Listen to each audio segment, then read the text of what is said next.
Hanover Insurance Group CEO Jack Roche joins me now. Jack, it's great to have you here. Welcome.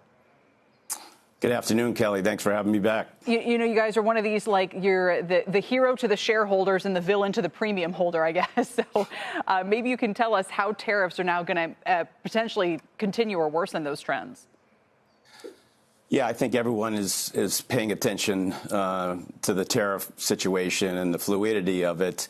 But I think the chance that we had back in the post-pandemic environment, where we were hit with some real hyperinflation combined with some difficult weather patterns, caused us to really better understand how we could forecast what our loss trends might be, what those costs might look like. So our team has done a remarkable job of trying to figure out on what, parts and what construction materials are coming from what countries, how that's going to be potentially impacted by the tariffs. And at the end of the day, we think the situation should be pretty manageable. We understand where the costs are going to come from. We have a sense for how we would adjust our pricing, but also how our portfolio and the way it's constructed is much more resilient these days. I mean, it comes back to, to dollars, right? If your car gets damaged and it's more expensive to replace that car, we all know the parts have increased in value. If your home gets damaged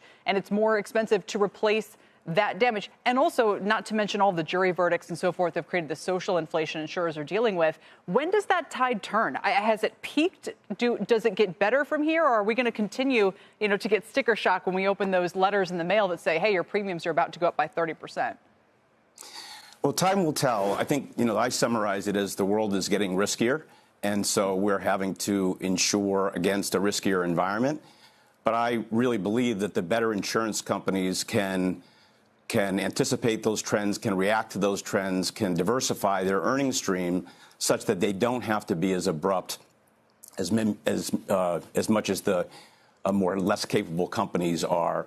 So that has been our quest over the last few years, is to further diversify our earnings stream and to make sure that we don't have to pass along every speed bump to our consumers. How do you do that, Jack, just in the remaining few moments that we have? How do you diversify your, is that even like investment income and things like that, or different lines of business? Well, our investment portfolio is a big part of it, but I would tell you that we've spread our risk geographically better. We're less susceptible to any one industry.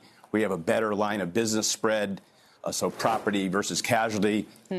So our book of business, frankly, is much more diversified and resilient, and we have the best earnings stream we've had in the history of the company. Wow. Well, I've heard some companies say, if you switch, you can save 15%. It might be a good jingle, Yeah, I think folks are appreciating the stability and really the competency of the companies that they're doing business with.